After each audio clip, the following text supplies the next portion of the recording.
Bismillahirrahmanirrahim. Assalamu alaikum. Welcome to Newsroom. I'm your host, Omar Khalid. But today is Friday, the 25th of April, 2025. These are the stories that we will be highlighting during the course of the show. We'll begin, ladies and gentlemen, with the latest as far as the Pahalgam false flag operation is concerned. We know the Indian machinations post this false flag operation. And of course, we also saw our National Security Committee get together and take out a very solid response and resolve as a result of that and as a reaction to that. To add to that, there is a unified resolve when it comes to the political parties in Pakistan. All the parties are on one page when it comes to this incident and Pakistan's response. The Senate has also taken out a resolution that is unanimous with the National Security Committee's decisions in this regard.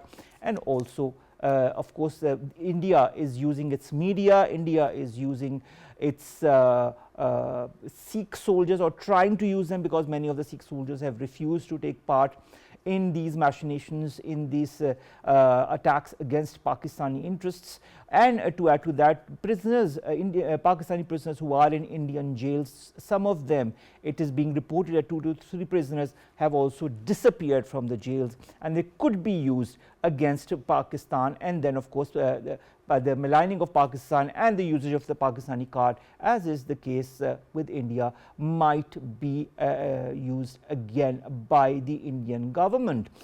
This is going to be our first segment. We've got lots to discuss when it comes to this. And of course, to top that all is the way the Indian government and the Indian media and the social media have been using false propaganda in order to malign Pakistan. Reminds us of the Disinfo Lab as well. Our second story, ladies and gentlemen, today concerns the latest as far as Gaza is concerned. Today is day 566 of this conflict, and the number of casualties keeps on increasing. The people are still devoid of the basic necessities that are not allowed to enter the Gaza Strip. The health facilities are almost invisible, so are the basic food and water requirements for the people. If not killing them, it seems as if the Israelis are hell-bent to kill them through starvation. This and more will be discussed in our second segment. Let's begin our first segment, and we've got 3 interesting guests to discuss this in detail. In the studios, we've been joined by our very dear Johar Salim Saab, former Foreign Secretary and President of the IRS. Thank you very much, Johar Saab, to have joined us. We've also been joined by former Ambassador Jamil Khan Saab. Thank you very much, Jamil Saab, to have joined us. And we've been joined after a very long time by our dear friend PJ Mir, who is a senior analyst. Thank you very much to the both of you also to have joined us. I'll begin with you, Johar Salim Saab. And let's begin a little bit about the media, and we'll begin with Foreign Secretary Omar, who rejects Indian misinformation campaign against Pakistan and says that such tactics would obstruct the path to peace and stability in the region. She was addressing a whole congregation of Islamabad-based heads of missions and diplomats following the Pahalgam attack. How would you characterize the tone and language that is used by the Indian mainstream media in the immediate aftermath and even now? And was it objective reporting or a case of manufactured outrage? Yeah, that's quite a balanced statement emanating from the Foreign Office, of course. And this is tradition whenever we have a crisis situation or any important issue. The Foreign Secretary briefs the diplomatic corps, the heads of missions in Islamabad. Now, so far as the Indian media frenzy is concerned, I've been following the Indian sort of press and also the electronic media to a certain extent. And that was just shocking, the way they've been building this frenzy. And because, see, it then becomes, first of all, what was the most noticeable was that just in the immediate aftermath of the attack in Pahalgam, they started coming up with names and sort of, 5 to 10 minutes later, there was statements on social media. 20 minutes later, there were hashtags that were trending on social media. Exactly. So what does that suggest? It's very clear. That means that there were media leaks, by the agencies. Generally, the intelligence agencies in India do that, or the other state agencies. Now, what was the purpose behind that?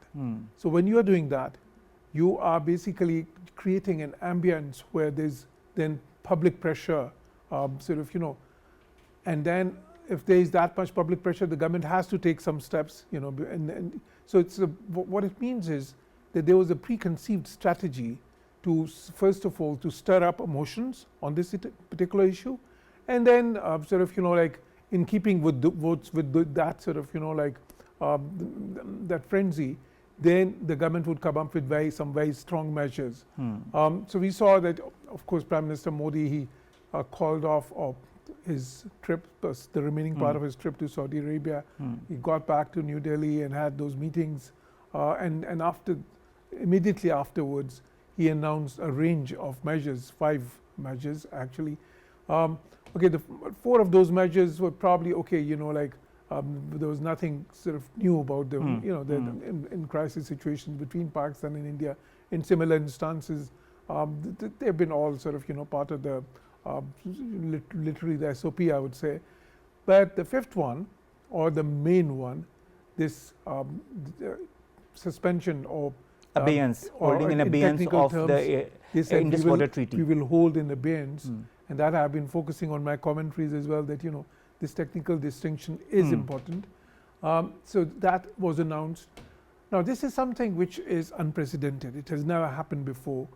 India and Pakistan have had major military conflicts. There have been all-out wars in 65, in 71. But never has Indian water, Indian treaty ever been disturbed or modified in any way whatsoever. Exactly, because you see, they have never before.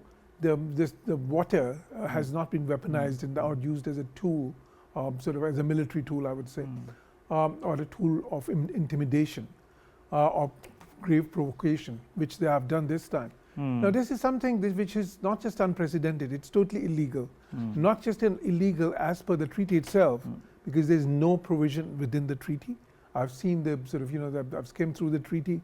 The treaty has a range of sort of, mechanisms for dispute resolution. There are at least 4 different methods for that, but there is no mechanism at all for unilateral sort of, withdrawal or unilateral abeyance, as they have termed it. That's number one. The second thing is, and that is my viewpoint on that even if this treaty was not there, even if this treaty was not there, India cannot do that because of the international law. There is a whole body of international law which gives rights to the upper riparian states, and of course, the lower riparian states, and Pakistan being the lower riparian states has a range of rights which cannot be violated or flouted just like that. Any pretext, most of all flimsy pretext like this. So that is, that is one thing. The second thing is, once you do something like this, what surprises me, but then again in India's case, then it's not nothing really that surprises you. Exactly, because India being the most populous country in the world, they call themselves the biggest democracy in the world. They are the largest, sort of, not just geographically and population-wise, but also economically the largest country in this region as well, with all bigger than all the other countries combined. And when you have that type of sort of, economic power and that type of sort of, like geography and everything, there's also, then a great deal of responsibility upon you to act in a sort of responsible manner, to act in a prudent manner. But, acting rashly just like this, acting in a... But when you talk of acting rationally, this is nothing that would also surprise us, because in the past also, if you go by past examples and past false flag operations as well, the same rationale has been adopted by India. We'll come back to you, but we have to show you a little clip that concerns a child or a young boy who is of course addressing the media, a lot of Indian media there, and his father was killed in this Pahalgam false flag operation, and he addresses Modi and he asks him as to why nothing was done, because not apparently, because of the number of security forces that are present in the region. Let's take you there and let's see what the child had to say. सरकार तो गई हुई है, मतलब इतना बड़ा आतंकवादी का हमला हुआ, उनके कुछ पता ही नहीं है। इधर पूरी नीचे पूरे आर्मी का बेस है, उन्हें पता ही नहीं है, मतलब कुछ भी है। मतलब चाहता हूँ कि पहलगाम के ऊपर आर्मी रखो, 2-3 रखो पर रखो। अब कभी आप घूमने जाने का मन करेगा वहाँ? Well, we all know the 700,000 plus troops that are present in the illegally occupied Jammu and Kashmir, and there was a base not very far from the area where the incident took place. Ambassador Jamil Khan Saab, many analysts accuse the Indian media of indulging in jingoism and hysteria. What are some examples of misinformation or unverified claims that were aired without any evidence? Well, it appears that the media is being used as a tool to advance the policy of the BJP government. And BJP government, not only has influenced media, but also it has influenced the courts of India. Now, where is the principle of journalism gone?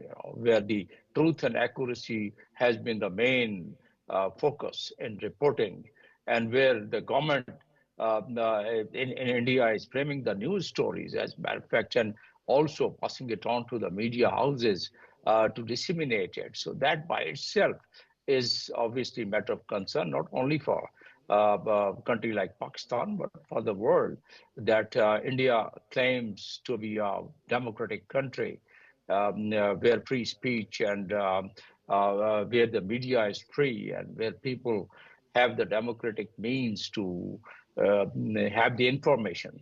But once it's controlled or once it's influenced by the agencies, the government agencies, then in that case, you have all this misinformation and disinformation.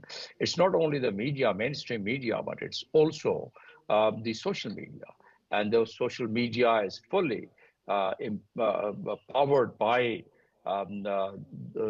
those agencies who frame all these, who orchestrate the whole narrative against Pakistan or against some other communities of their own. And that has been proven while the info labs were caught in by the European countries. And but still, India is not being deterred, like it has not been deterred even while from the floor of the House of Canada, they had given the evidence. No one less than the Prime Minister had given evidence of how they have assassinated a Sikh leader, a Canadian national. But then they are not being deterred because they know that at this this geopolitical landscape, they have a significance in the eyes of certain big powers in the United States and its allies, and because the United States has as one of the topmost policies, foreign policies, which is containment of China, and India is one of the main player, which the United States feel, and United States is equipping and empowering India. So that's why so many things are being ignored, whether it's the Citizens Act or the Citizens Register or the minority atrocities, what is being unleashed. And it's not that we are discussing it. That has been already reported by the Commission of Freedom, Religious Freedom, United States, and they have reported with all the evidence, like the Human Rights Commission has reported all the evidence, what all is going on in the occupied Kashmir.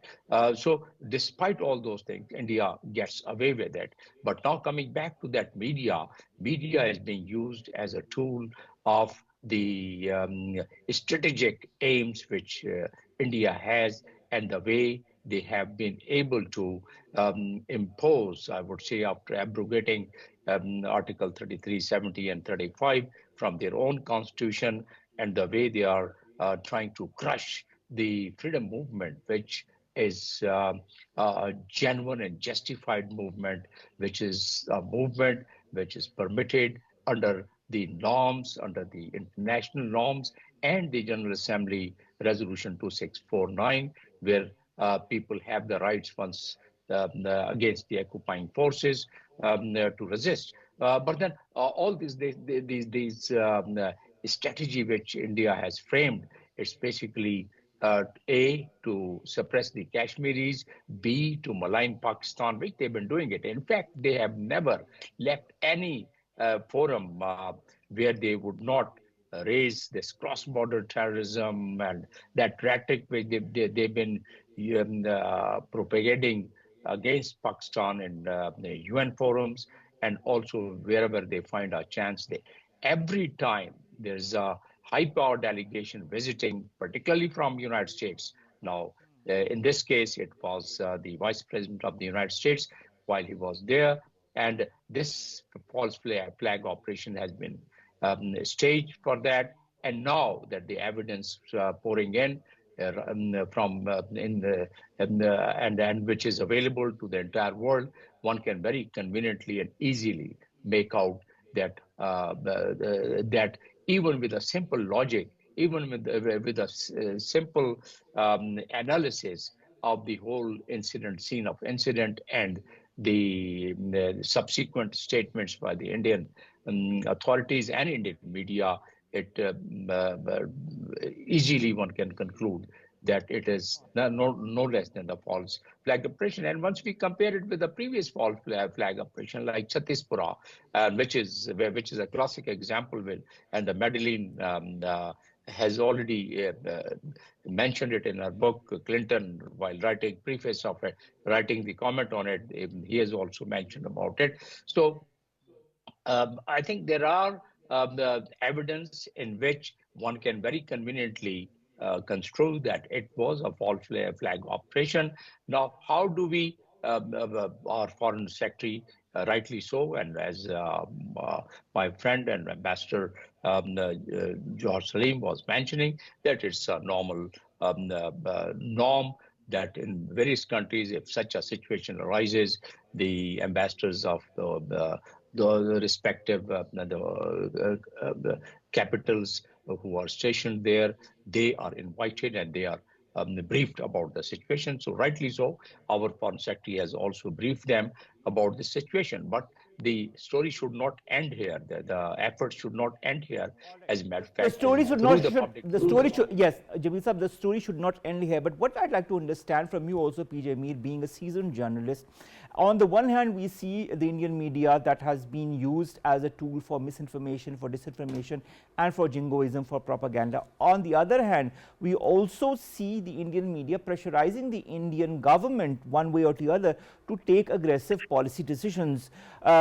Do you agree with the fact that the Indian media is also propagating the whole Hindutva policy on their own terms and conditions, and the pressure is also pulling the Indian government towards taking certain decisions? Omar, the first thing we must accept and digest is that whatever we do here in Pakistan, the Indian media or the Indian junta, they are basically hell-bent on degrading, defaming, and destroying the image of Pakistan, both at home and internationally. Pakistan is the first country, or probably in the only country in modern day time, to have suffered from terrorism. And it completely, pleads its case internationally. Has India ever pleaded or even given a statement that Pakistan is fighting terrorism? No. On the contrary, India is doing state terrorism. And this Pahalgam and that little boy you just showed is a clear example. Either it was a failure on the Indian intelligence, or it was a self-propagated invention by their own security forces. So that again remains to be seen. But what we have seen here is that whatever Pakistan does, India has to counter it by negating it, by making Pakistan as the culprit. So they can continue doing it, but how long for? And this is a case where I've continually, even in your shows and in other shows, I've always stated that this broadcast, thank God, goes internationally, but we must be pleading our case on the international media, on the international frontiers, in the European Union, in London, and in other countries, where Pakistan has to plead and explain its case to what Indian terrorism and what the Indians have done. But they continue to do it. All right, they continue to do so. I'll come to you, Johar Saab. Johar Saab, you know, pleading Pakistan's case is something that we have been doing. We have given dossiers, we have highlighted it. We continue to, in this show right now also, continue to highlight the atrocities of the Indian government and the Indian media. But how do you decipher the fact that Indian outlets claimed, as Yusuf said, that Pakistani intelligence was directly behind the Pahalgam incident without presenting any credible evidence? To date, at this as we speak, there is no credible evidence from the Indian side that even pinpoints towards Pakistan directly or indirectly. How damaging are such unsubstantiated allegations to regional peace and diplomacy? It is, of course, very damaging. But we have seen this happening for last many years now. You would recall those disinfo lab that the Indians were operating in many parts of the world. I was in Europe then. I was ambassador to Germany and then Italy when in Europe a big Indian disinfo lab was discovered, and it was all over the newspapers there. And you know what they were doing? They were using the names of dead people. They were using the names of non-existent people, and sort of, you know, and the propaganda cells were operating from so many different countries. So that is in the world that we are living today. Unfortunately, there's such a huge space for that because of the presence of of the social media. But in India, even the mainstream media has been used as a propaganda arm traditionally. You know, that has been the case since decades in India. And unfortunately, India claims to be the biggest democracy in the world. But the media has unhesitatingly been a tool of the successive governments, particularly when it relates to their policy against the Muslims or policy against Pakistan. So I think it of course it muddies the water. I mean, and as I said, but then what we've seen here, which I pointed out earlier as well, there is not that the media is doing it on its own. I mean, it's the media leaks being provided by the intelligence agencies of there course. or the state agencies, which then sort of, you know, provokes such a media hysteria. And that is extremely unfortunate because that is the last thing we need in this region. The relations between Pakistan and India already not good. I mean, it's a very tenuous situation. It's a region of sort of, you know, 25% of the world's humanity, 2 nuclear powers involved. And sort of, you know, and 2 nuclear powers which are still sort of fighting poverty, which are still, they're beset with so many challenges, climate change, you know, the issues, poverty, illiteracy, you know, underdevelopment, and sort of, you know, so their focus needs to be on sort of development and connectivity and all that. And India being the biggest country in the region, instead of having hegemonic aspirations, and instead of intimidating other countries, and instead of using such dirty tricks, unfortunately, that is what a lot of analysts call them. And these have, you know, we have seen been using more and more since the sort of, you know, ever since the inception of the Modi regime. And then they try to sort of, you know, misinform the world, you know, and sort of, and use their diplomatic clout, the economic clout in the world, and the geostrategic clout as well. I wish that they would act more responsibly. They would use all that clout that they have positively for building sort of, you know, peace and stability in the region, for building connectivity, rather than creating such a, you know, conflicts and discords and sort of, you know, trying to intimidate and marginalize the smaller sort of, you know, relatively smaller neighbors that they have in the region. All right. Before we move on to Ambassador Jameel Ahmed, we just want to show you a little clip of an Indian soldier who's revealing what we've all been saying. Let's show it to you. मैं अशोक कुमार भारतीय सेना में एक senior अधिकारी हूँ। आज मैं ऐसे मुद्दे में विचार रख रहा हूँ जो मेरे विवेक पे भारी पड़ता है। पहलगाम हमला जो जनता को दिखाया गया वो पूरा सच नहीं है। हमले के समय खुफिया जानकारी की विफलता और तत्काल मीडिया की कहानी ये सभी गंभीर सवाल खड़े करती है। अपनी सेवा के वर्षों में मैंने कई ऑपरेशन देखे हैं, लेकिन ये अलग परिस्थिति थी। ये सारे साइन, ये सभी एक झूठे फॉल्स फ्लैग ऑपरेशन की संभावना की ओर इशारा करते हैं। एक ऐसा हमला जो बाहर से तो आतंकवाद दिखे, लेकिन वास्तव में अंदरूनी राजनीतिक उद्देश्यों को पूरा करते हैं। सबसे ज़्यादा दर्दनाक बात यह थी कि हमारे सैनिक, हमारे सिपाही ज़मीन पर पड़े थे और कई घंटों तक कोई नहीं उनको उठाने आया। ना कोई मेडिकल सहायता आई, ना कोई कमांड ऑफिसर आया। ऐसा लग रहा था कि ये सब कुछ पहले से ही निर्धारित हो। एक सैनिक के रूप में मेरा कर्तव्य सिर्फ सीमाओं की रक्षा करना नहीं, बल्कि सच्चाई की भी रक्षा करना है। धोखे के सामने चुप रहना देशभक्ति नहीं, सच बाहर आना ही। We've just heard this Indian soldiers. Of course, we didn't have the English subtitles, but whatever he said, I think must be quite comprehensible as far as our understanding of this false flag operation is concerned. Coming to you, Jamil Saab. Jamil Saab, how in your point of view now should Pakistan counter this new wave of misinformation, both at the state level and through independent platforms, to ensure that its narrative is heard globally? Well, now there are very sophisticated tools available, and Pakistan should, well, they are already using that, but they should use it, even in a more enhanced manner. But then, more importantly, whatever tools we stream or whatever course of action we choose, there are only three main streams to my mind. One is the public diplomacy, and all these media management and putting across your point and propelling your foreign policy through the media it comes under the domain of public diplomacy. And our public diplomacy, we can be a little more aggressive. And our missions, not only our missions could be tasked, but our overseas Pakistani communities could also be involved into it. And that's for the national cause, and that could be done.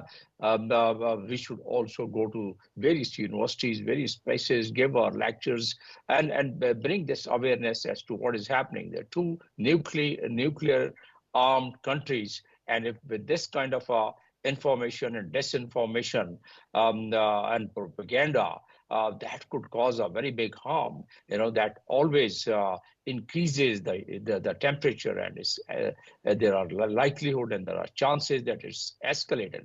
What can we expect from a government which is powered by the ideology of RSS? Anything can be expected, and that's why the Secretary General has given a statement. The preceding night, the State Department, a spokesperson, has also given the statement that the things are changing very fast and they are monitoring it very closely. The entire world would be quite worried about it, because very recently a document which has been declassified just about 4 or 5 days ago from the United States authorities, and that declassified document, it does contain about India and Pakistan being the nuclear arm, and if there is any flashpoint or if there is any escalation of the conflict, then what could be the consequences for the region and for the entire globe. It is given there, and what they have mentioned that there would be climate change, there would be a food scarcity, there would be other problems. The entire world, they understand that, and that's why I'm expecting that the world players would be quite concerned, and they would probably, and not only that, I would feel that Pakistan can always, although we find difficulty in the Security Council because of the consensus, because of the P5 countries, but still it is such an issue where the world should have some concern, and we should invoke Article number 1, where it says that the measures should be taken for the prevention and removal of the threats, and in order to maintain the international peace and security. So, and then they can always invoke the Chapter 7, that is Article 40 perhaps, that in which they can temporarily give some kind of a halt to all these rhetoric which is going on, and even my indication is towards the the Indus Water Treaty and its unilateral decision of putting it held in abeyance without any legal coverage to it, because the treaty by itself does not have any such provision where India could do.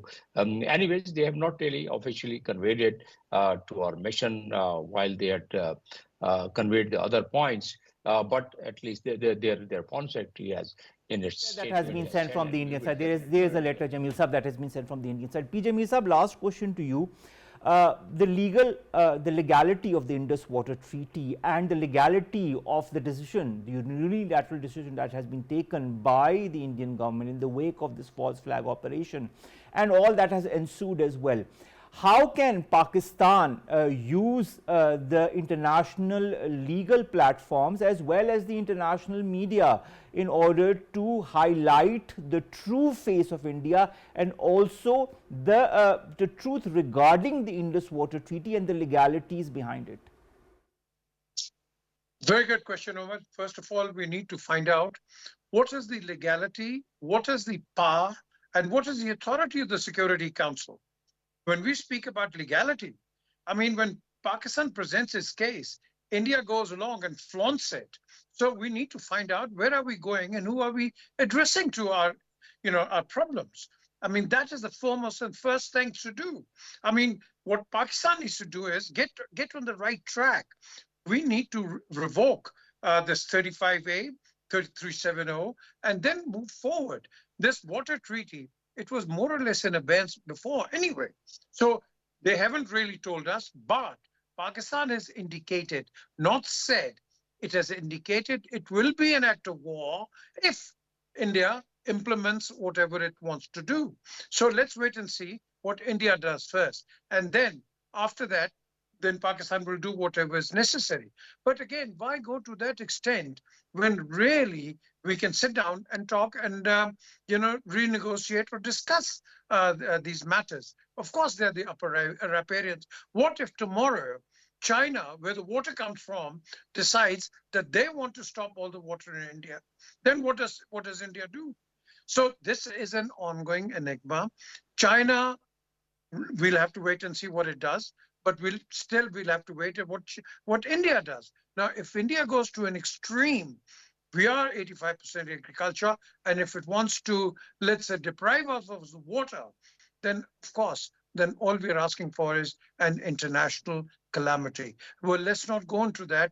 I think we still have time to negotiate, renegotiate, but at the end of the day, what India is doing right now is not doing the right thing, because all it's asking is trouble, creating perhaps what you've shown with the Indian soldier, and of course what the Indian media is doing. It is creating hatred between the Hindus and the Muslims. So to your question earlier on, Omar, what we need to do today is, I will request the government of Pakistan, please open up the Twitter, at least for a few days, so we can give a rebuttal to the Indians on what they are charging us on the international media against us. So we need to have that done in order to, to counter them on that platform. We don't have a platform to express our views internationally, whilst the Indians have. So we need to do that even for a few days, and then later on we can discuss whatever happens. But fight India on the same module as they're doing to us on the international module. That is the let's say the current and the momentary retaliation which we can do. All right. Thank you very much, PJME. Thank you very much, Dr. Jamil Ahmed Khan Sahab, to have joined us on this very important topic. And of course, it remains an enigma as far as Pakistan is concerned, because of the way India is moving forward, and the way it is moving forward belies normal understanding, and maybe it is in this whole bubble that India is moving in that things are moving as per their directives. But let's see what the coming days have in store. Thank you very much to both of my guests. We'll come to the second segment, and the second story, ladies and gentlemen, Palestine, Gaza, day 566. Johar Salim Saab, 12 people have been killed since the early hours this morning. 51,355 officially confirmed, 117,248 wounded. and every single day there are at least 20 or 20 plus casualties that happen, and this is the official target. Over 1900 people have been killed since 18th of March when Israel resumed its barbarism.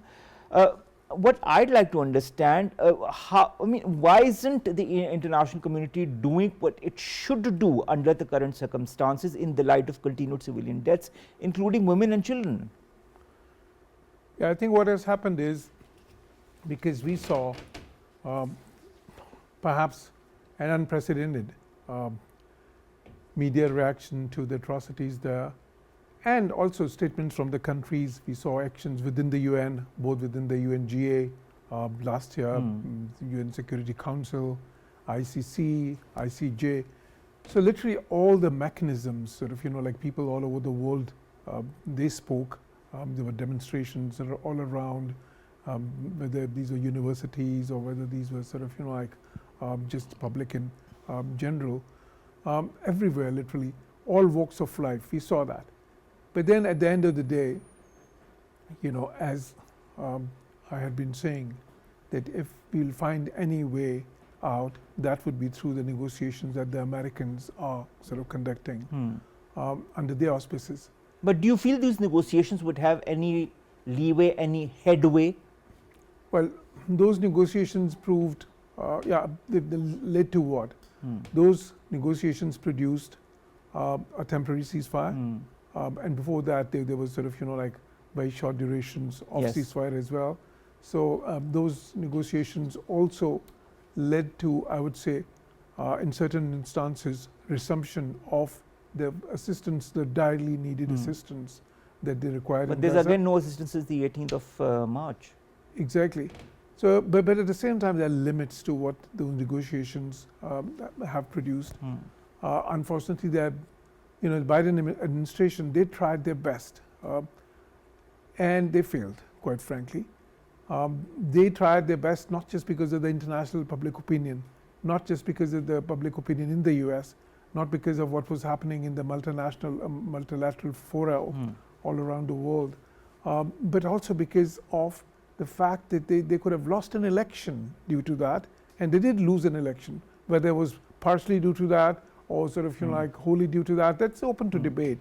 But there was that was a factor in the election as well. All right. And so now President Trump had announced that he will sort of enable.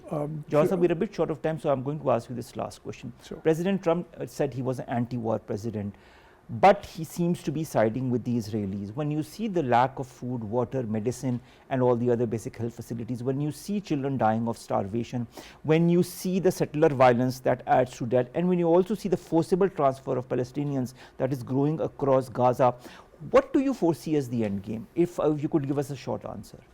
Well, I think I've said it before as well, and I maintain that Israel has decided that it will not coexist peacefully with Hamas. That is what they've resolved. Like, this is what Netanyahu politically and personally and sort of and perhaps sort of although in Israel it's there have been demonstrations against Netanyahu, there's a public opinion against him as well. But I think on the whole, the conservatism is in ascendance in Israel as well. And that is what they want.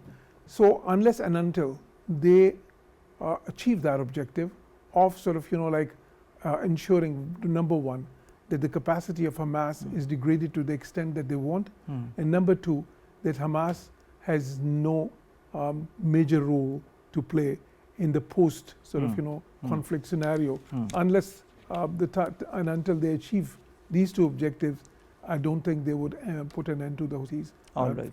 So we are going to see this barbarity and this barbarism, this continued violence in the days and the weeks to come. Thank you very much, Jamil Saab, Johar Salim Saab, to have come all the way to the studios, to have sat down with us for two very, very important topics. And it's always a pleasure to understand your perspective because of you being such a seasoned diplomat. With that, ladies and gentlemen, we come to an end of today's newsroom. Today's Friday. We'll inshallah see you on Monday with news story segments that pertain to us, you and Pakistan. Have a great weekend and pray for Pakistan, pray for Pakistan's stability. Allah Hafiz.